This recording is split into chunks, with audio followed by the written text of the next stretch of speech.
So welcome, BrokerBin.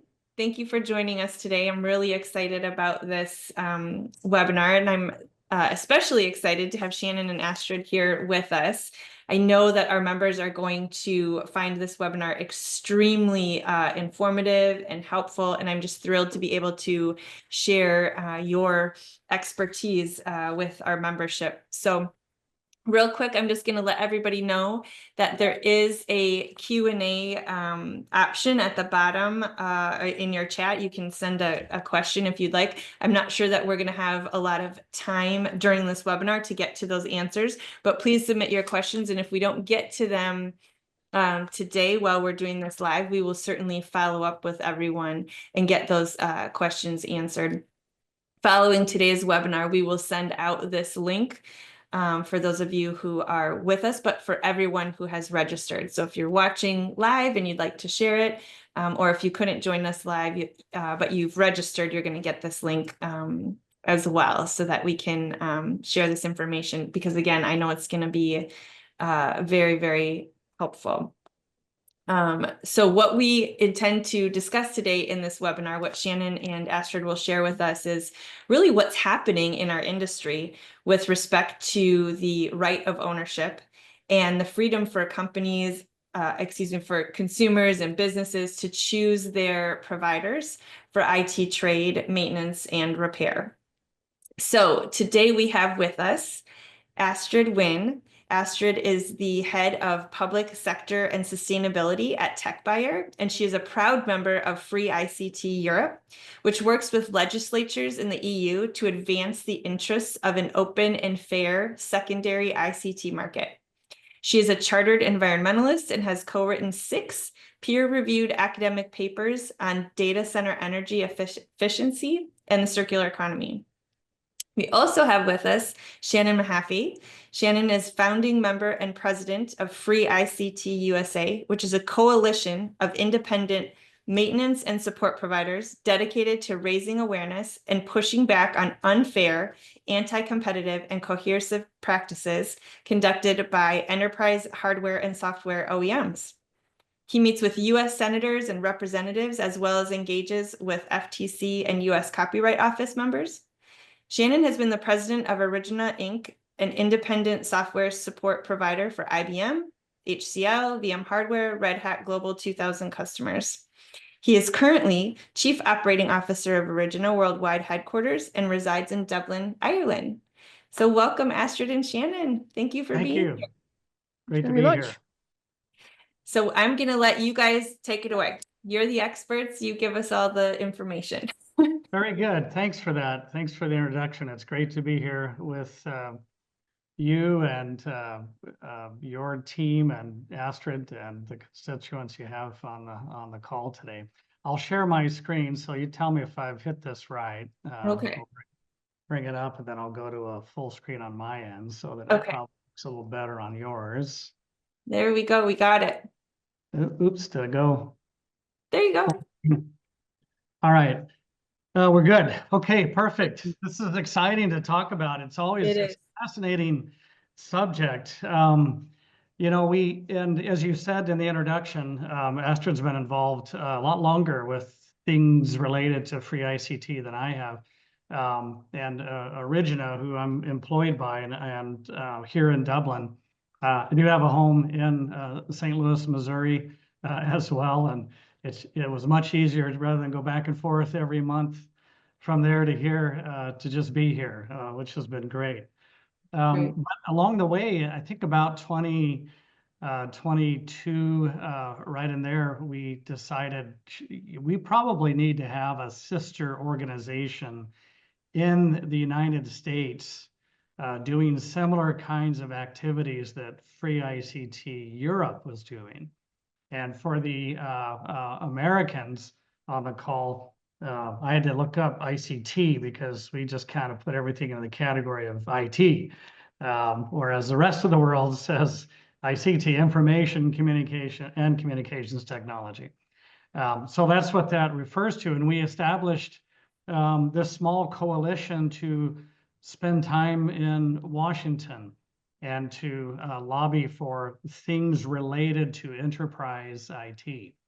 And I'll get to our mission statement kind of thing in a minute, but we knew that there was a significant work underway on both sides of the pond with regard to right to repair. In the United States, a lot of that was zeroed in on consumer electronics. Nothing wrong with that. That gets the attentions of lots of people in the US federal government for sure. And appliances and automobiles and tractors, in this case, John Deere tractors primarily, and ice cream machines at McDonald's and so forth. Those kind of hit the radar. And there was one big one missing, and that was enterprise IT. In other words, the hardware and software world was sort of under the radar. I'll fill you in a little bit as we go anecdotally of some of those conversations that we had. But the premise is, and it's pretty simple, is that if you bought hardware or software, you own it. So, which logically you would think that then you should have full choice and capability to replace or repair or upgrade whatever and by whomever you want. And the OEMs, though, think differently about that. And I'm speaking, everybody knows the term, but I know because of my audience, often with political leaders, they may not know what OEM is, original equipment manufacturers, big tech often fits into that category. They have put into place a series of things clearly to protect. There's nothing wrong with that. Intellectual property, things like that. But when nobody's keeping an eye on that, and we're all looking the other way, then it kind of gets out of hand. And that's been part of our message in Washington. So some of those things have included end of support, end of life policies that often, as we all know, because we're all great consumers, that they seem a little ridiculous and self-serving often, right? There's some effects of that. It stifles innovation in the world of technology. And we'll talk about that a little bit, because you think, well, it's the new model. How can that stifle innovation? I'll share with you some of that. It reduces the smarter investments that could be occurring by the purchasers of technology. And then it prioritizes profits over enterprise efficiency and real innovation, going back to the first bullet point there.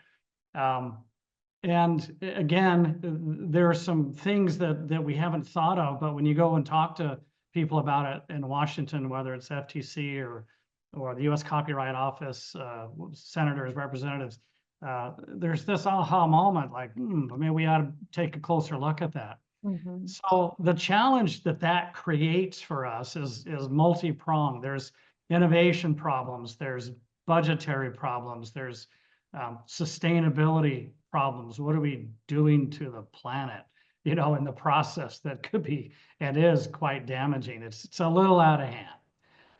But it generates, in the end, it all generates a tremendous, the way it's going right now with some of those things that I just covered, it's generating a tremendous amount of waste. And I think, and you'll hear Astrid, who's far more, her whole focus has been the sustainability factor of this, and you'll hear her thoughts, research, the details, the reality of what's going on as we go. But here's an example quickly of some of that waste that happens. We could probably just show this, Astrid, with a photo, right, of some waste that's going on, and it's awful on the planet. You can see the numbers there, but when you have these kinds of policies in place as an OEM on the hardware side, even on the software side, and you force end-of-life upgrades, end-of-life policies, end of support, and people have to, work around to get to the new, whatever's the latest and greatest in their business. And it's not just that new phone in the house, it's 30 million, all of a sudden, or 100 million phones, or 70,000 servers in a worldwide organization, or whatever. It's massive. So you get these kinds of numbers that are showing up. In the end, it costs a lot on the planet for the waste, and then to produce those in the first place, and it's a finite world, as we know. So once upon a time, as you know, technology gave us and has given us, I'm a tech geek. I just think tech is great. Now my family always hears me say, isn't technology cool? And I'm in that zone, and it's done a tremendous amount. They've connected us across the planet in ways that you couldn't even have thought of a short time ago. Revolutionized how businesses operate. The medical aspect of this is just phenomenal. We certainly, if we haven't been personally benefited or beneficiaries of that, we know people real close in our network that have been. Solve problems that have been insurmountable. You can go through a list of those, and they're all interesting and fascinating, from whether to health, to banking, now to AI, as the last one mentioned there. And it transforms all of us, and it's shaped about every aspect of our lives. And it pointed to a better world, right? That was it. People built great companies along the way. They made a lot of money. It spawned a lot of businesses across the planet and pointed to a better world. I'm going to pause just here because I've seen Astrid talk about the Sustainable Development Goals from the UN, and she's talked about this in other organizations. I don't want her to take a minute. She's going to have some other slides here in a moment, but I want her to jump in and fill us in. What are we looking at here? And what's the so what about this one? Yeah. We're looking at a dream. We're looking at a blueprint for a fairer, less polluting world where the world's population has everything that it needs in terms of access to education, access to decent jobs, access to decent institutions. Justice is one of the goals. Access to the opportunities, so it doesn't matter where you're born in the world, you don't have a death sentence from when you start. You've got similar opportunities for everybody else. And it is a dream. And it looks like this blueprint's not going to be successful if you look at some of the numbers coming out of the UN. But it's also a dream that every single government worldwide signed up to, every single one. And it's not an airy-fairy thing. If you look on the UN website, when they say no poverty, they mean $1 amount per day for 100% of the global population, and $1 amount per day for 90% of the population. They have clearly defined targets. And it's worth looking at the page, which is obviously publicly available, to look at the targets underneath these goals and what they actually mean by that. And there are some case studies of why it's an issue and some things that we can do about it.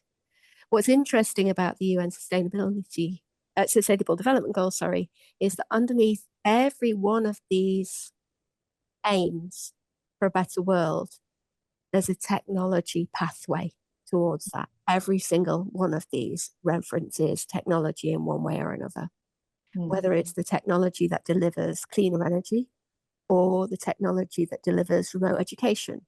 It's all there.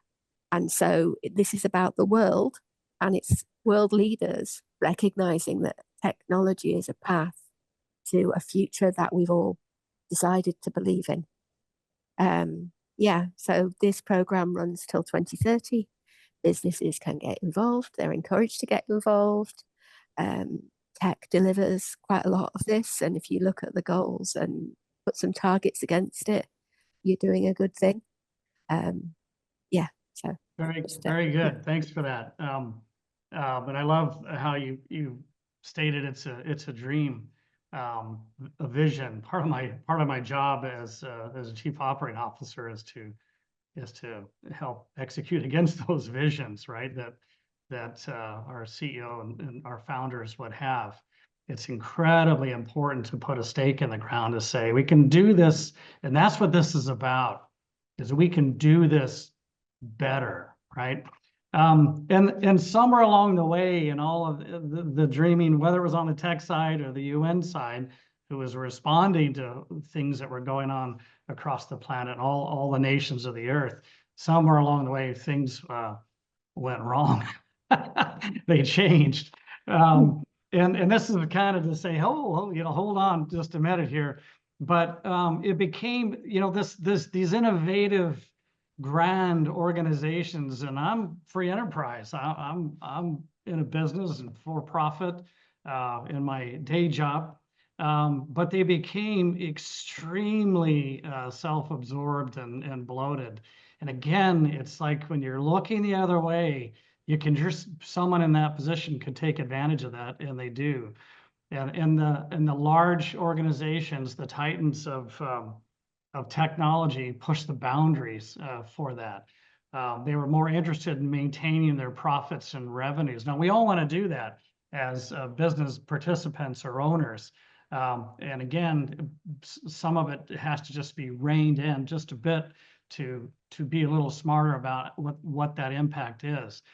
As a result of that, though, every year businesses are spending, you wouldn't believe it. You can see it there, $1 trillion or a euro, put whatever you want on there. It's a lot in numbers we can't really consider for unnecessary or forced upgrades. This is money, so equipment and software that runs perfectly fine in the enterprise environments and across the planet.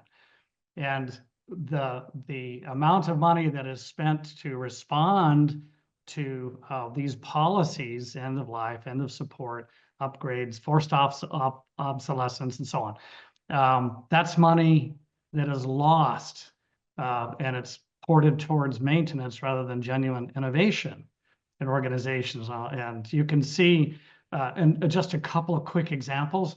There's a lot of examples out there, but it's almost like innovation in the world of tech. There's some cool things happening.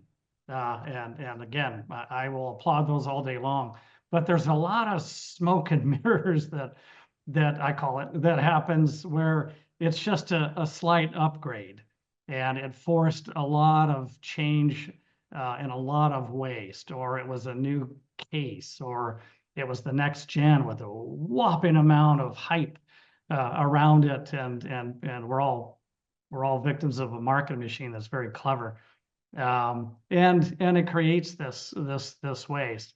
And then at the top, you get this cozy consensus where you go to you're a chief exec or a CIO, and you go to a symposium put on by one of the big consulting firms on the planet, and there's this group that you start to believe each other and how cool this is, and nobody's looking behind the curtain. Yeah, but what is this doing to things in our world? And you end up with these cozy groups with these cool marketing driven things, data driven insights. You can see them there. Next generation. Reinventing the future or unlocking the future kind of thing. And yet there's a massive amount of waste that is occurring. So these practices then of innovation grew into very monopolistic practices. I'll tell you this, as you go talk to those in Washington and about anywhere else and say, this is a problem, and you describe some of this, there is an aha moment. And it isn't one side in the United States, it isn't one side of the aisle or the other. It's actually a problem that we probably ought to start addressing this together. You're creating these forced upgrades, you have these opaque, wow, this is a big one in our business, and coercive. It's a really strong word. I'm careful with that, but I know what happens. These true up audits are almost extortionists in ways to get people to continue to move off of one to another platform. They're anti-competitive repair restrictions and sustainable waste and so on, right? And it's the impact, which we've kind of just hit on several times. We're going to get back to what's going on with the planet. But the interesting thing is that when you spend, and I'll let you look at the first two numbers there in bold. When you spend in the commercial world, 70% of your IT budget on just maintenance, ongoing operations, there isn't much left to spend for innovation and doing things better as an organization. When it's worse when you get to a federal government or a government about anywhere these days. And they're spending up to 90% of their budgets just to keep the lights on stuff that probably could run just fine. And we don't need to keep renewing things again and again and going through all these motions that go through. Then you can see that there's a lot of waste. And I know in the United States, waste is a big deal right now. We've got a new administration. We're seeing that on the news every day. This was long before that became popular, that we were seeing this, experiencing this, just the amount that's going on. And that's across IT agencies, civilian agencies. The number there is 65 billion. And that isn't including the Department of Defense. I tell people throughout the world, the US government's federal IT is the largest IT shop on the planet. So you can imagine the amount of waste that occurs. So they're limiting investment in new systems, actually a new technology because of this, and real growth that could occur. That's on the financial side of the world, what happens. Let's talk about the impact to what that's doing to a pretty cool planet we all share. Astrid? Yeah. So just as an add-on to what Shannon says, when you talk about sustainability in IT, you talk about a lot of the issues that he's been speaking about in financial terms. So it's all about waste. It's all about things that didn't need to happen in the first place. If you want to minimize your own effect or your negative effects on the planet, the first thing you do is you avoid creating the damage in the first place. And that means avoiding over provisioning. It means avoiding bloated software, because that's got a huge impact on energy usage. It means looking at your hardware and being efficient with your hardware and thinking, when do I need to upgrade it? When do I need to maintain it? What's the minimum amount that I can buy to make this work long term? And then what are my solutions at the end to recover value? And that's monetary value, but it's also environmental value. The reason why environmental value is becoming more and more part of mainstream business conversation is that it's about risk. So there are a lot of macro risks that are outlined by the World Economic Forum's annual report, for example, that tie to sustainability. We've got risk around climate change and extreme weather events. And whichever side of the fence you're on, those extreme weather events have a monetary effect on businesses. They have an effect on your ability to insure yourself. They have an effect on your ability to carry on operations. We had data centers shut down in the UK, of all places. I mean, we were joking earlier on about the weather up here. Yeah. We had shutdowns in the data centers because they were not built for the extreme heat that we had, because people aren't thinking about this. So there's all of that. And there's also a feeling that we've got global energy shortage, we've got global water shortage, and we've got global resource shortage. And with the increase in population, that problem is going to get more extreme as time goes on, not less extreme.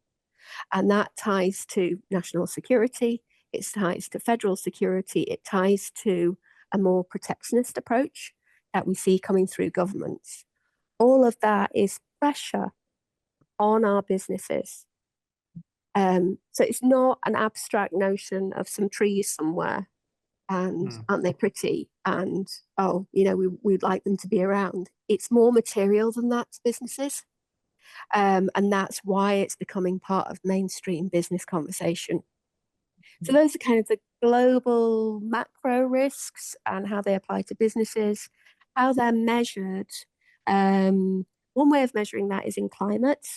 Net zero's become a political term, which I think is bizarre, but there we go, that's where we are. But if you take climate out of it, let's not talk about net zero. If that makes you happy, we won't talk about net zero. Let's talk about the other things that are happening to the ecosystem. One of the things that we've got, according to scientific research, is the fact that we're making more novel entities in the world than the world is capable of breaking down. So a famous example of that will be plastics. We make these plastics, they take millions of years to break down. So we've now got an imbalance between what's being put out there and what the earth can recover from, replenish. Hydrocarbons is similar, that it's in the ground and now it's not in the ground, now it's being burnt, now you don't have it anymore.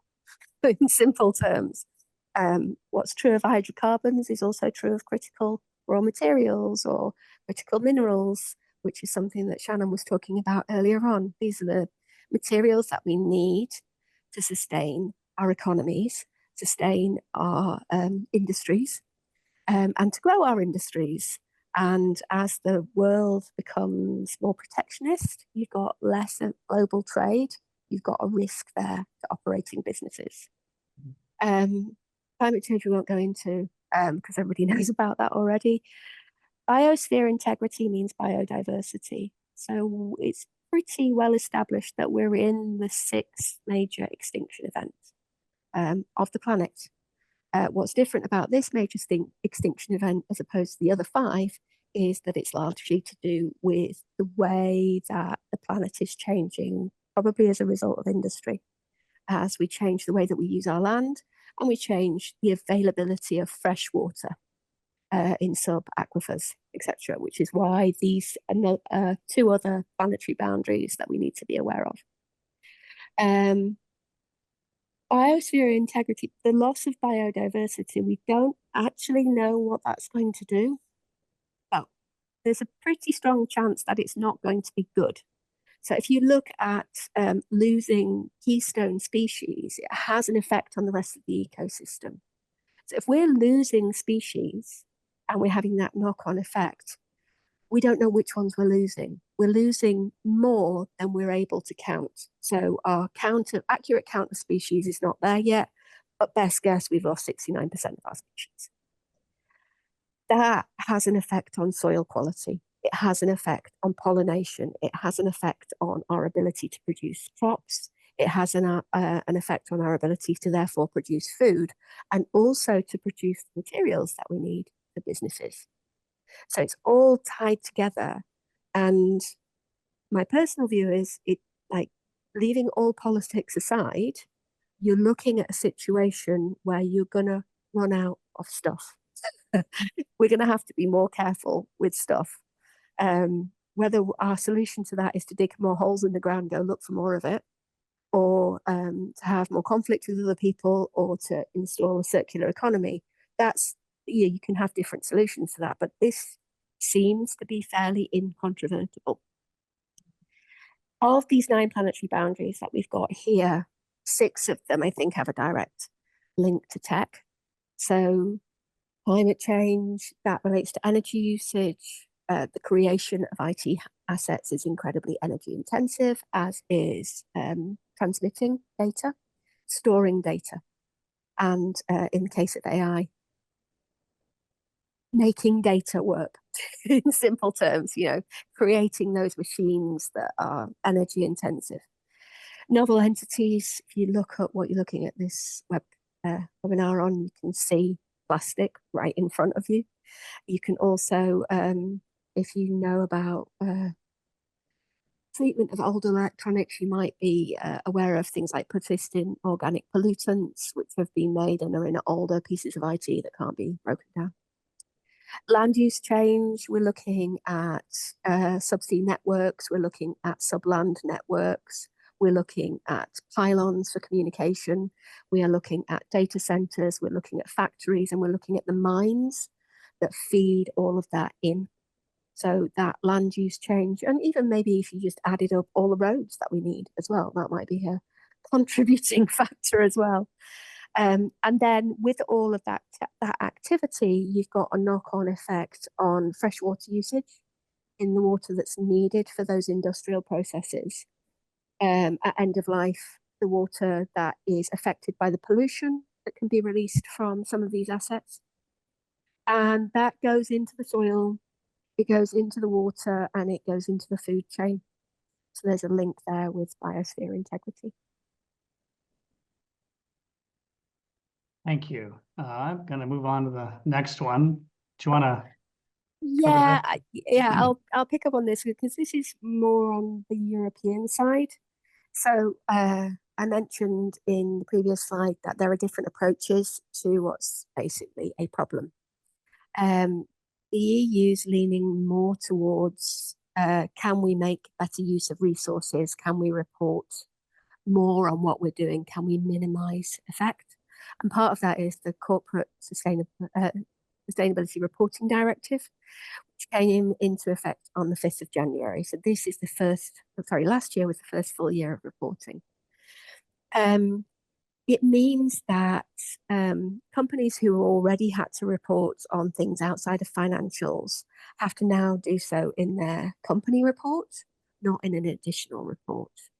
Following that, any company with public interest or any listed company in the EU then has to report. And following that, you get this trickle-down effect. Now, the EU has rolled back on exactly how far it's going to do. How far it's going to go, excuse me, in terms of company size. There was talk of any listed SME within Europe having to report. It's now looking like it's not 250 employees, it might be as much as 1,000 employees. So we're kind of getting away from the really small companies having to report. But Corporate Social Reporting Directive is also about the supply chain. So if you've got a customer that has to report on this, then they're likely to have to ask you similar questions, which means at the very least, you've got a competitive advantage if you understand broadly what the data points are and how you're going to respond. In some cases, for people who are more heavily invested in the whole sustainability reporting thing, for PR reasons, whatever, that might result in a loss of business if you're unable to report. But there's definitely some kind of competitive advantage. So the next slide was just looking at the data points. So we know that, there's an equal and opposite force at the moment against non-financial reporting, and that this has become a political issue and we might see rollback. There are some elements of the data points that are listed here which I don't think they can roll back from. So climate's already part of core reporting for a lot of organizations. And biodiversity and ecosystems is kind of covered by nature-related financial disclosures, which is coming through finance at the moment. So you've got a lot of the large banks, a lot of the stock exchanges asking for this information for investment and insurance purposes. And because it's investment and insurance, you've got this whole risk business, which means that you're probably not going to be able to roll back on the entire thing. Water availability worldwide is pretty much accepted to be an issue. We have to be more careful with the water that we use. So rollback there, possibly not easy. Circular economy, that's kind of your solution. That's where, people in this room fit in. It's not as easy to measure because it's circular, so you don't have this input-output thing. But definitely being able to give some answers on circular economy, how you support circular economy, how you're doing better on reducing pollution at the end of life, how you're doing better at reducing biodiversity risk in avoiding production in the first place, etc., is probably a good thing. And then the next slide was written a few months ago. This is just to show that the same metrics that are asked for by the EU are also asked for by a load of other frameworks. So EcoVadis is a 360, how are you doing on ethics, how are you doing on workforce, how are you doing on environment, how are you doing on finance, customers, all that sort of business. That's a rating that is experiencing a growth curve right in the minute. We've got B Corp on the, on the consumer side. We've got the IFRS and their technical guidance for the finance industry. And you've got other larger frameworks dotted here, there, and everywhere. And they're asking a similar set of questions. So if you're not going to get asked it by your customer in the EU, you may be asked it by a load of other people. So it's kind of a sensible idea to get your head around this, to get your head around not just the risk to the company, but also the opportunity as a supplier to answer other people's risks. And then alongside this, we've still got the public sector in a lot of countries supporting the idea of reuse, recycling, and using that in the supply chain and using their buying power to get there.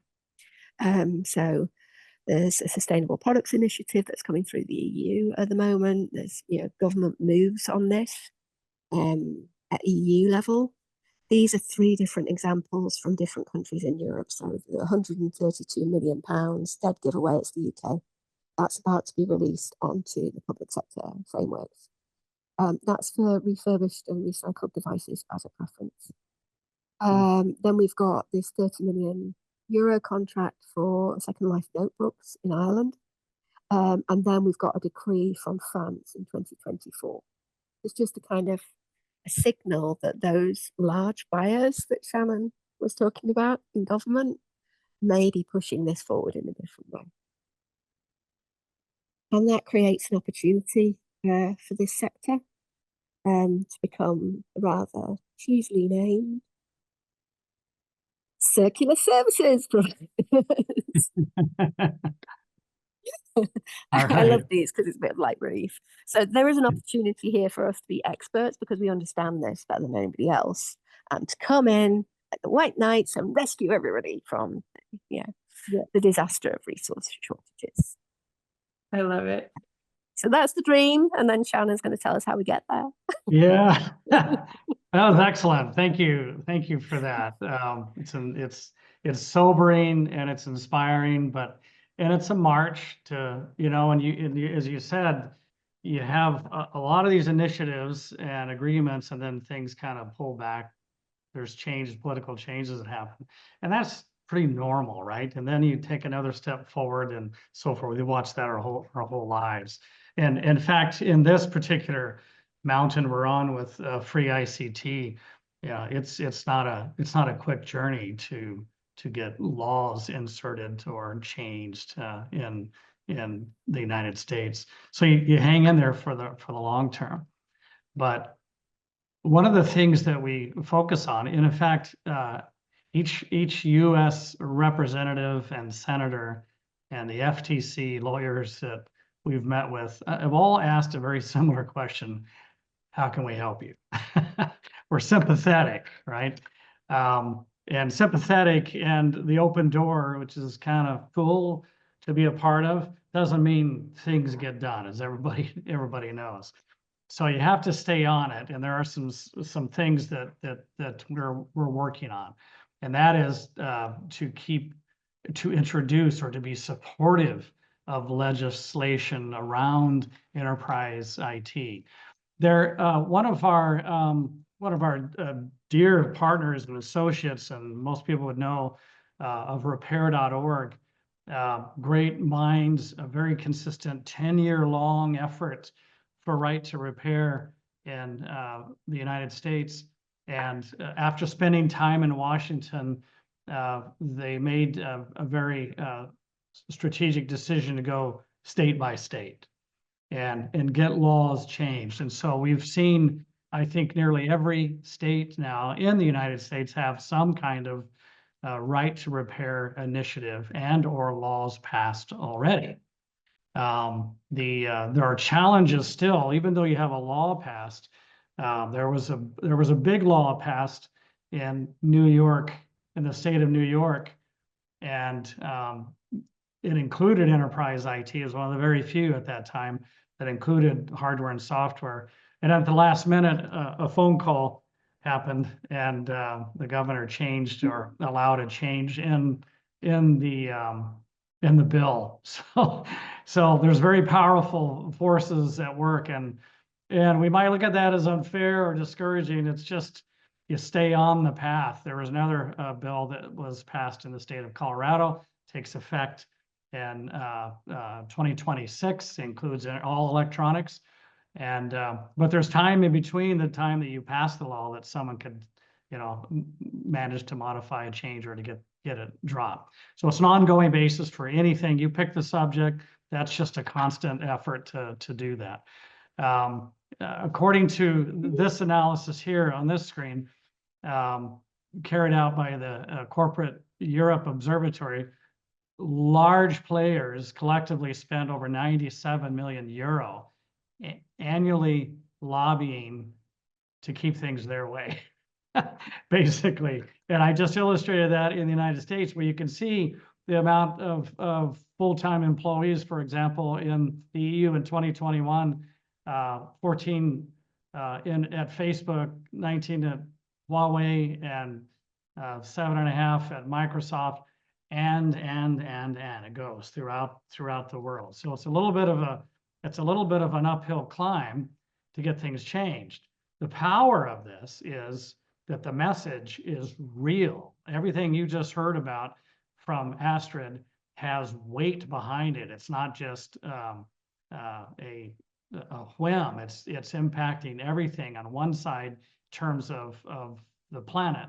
The other side, it's actually stifling innovation and creating this enormous drain on budgets to just keep the lights on when we could be doing so much better. So when you talk about those kinds of things in front of members of Congress, it does have an emotional reaction that I've experienced every time I've been in Washington. So what's the path forward?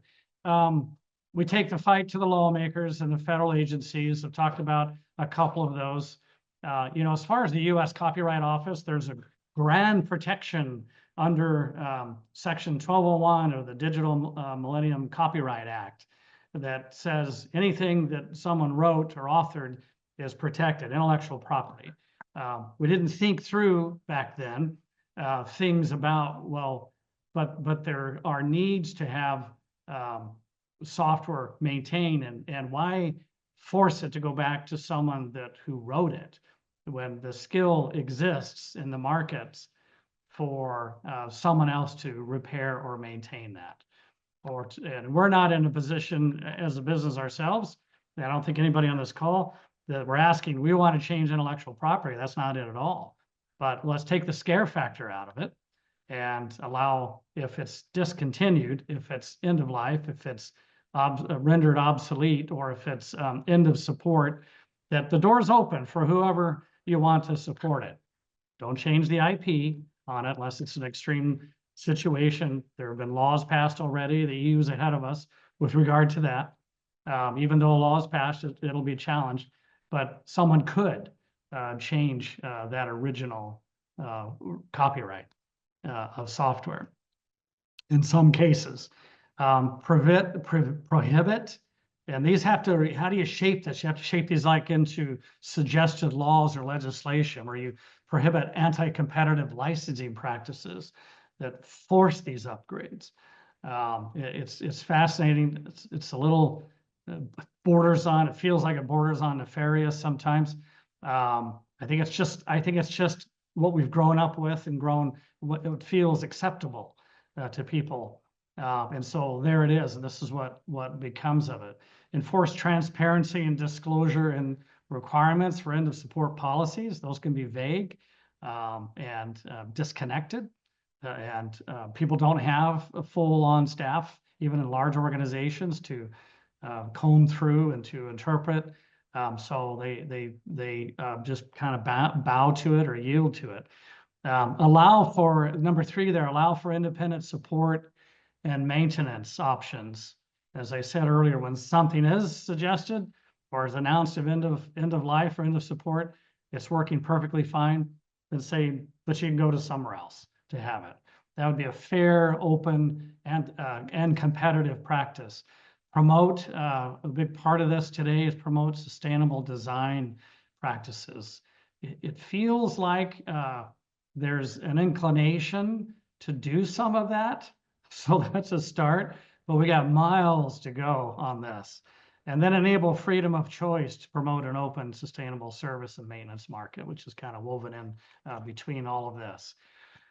The last slide here is, and this is just a blurb from a really great report that came out from the FTC, the Federal Trade Commission, called Nixing the Fix, great, good people that are you're probably associated with, or you've seen on films on Netflix, or you've been to a service industry event or something and spoken.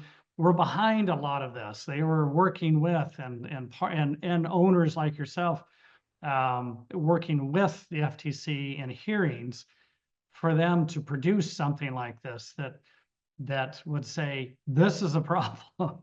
And I'll just share this. It's to address unlawful repair restrictions.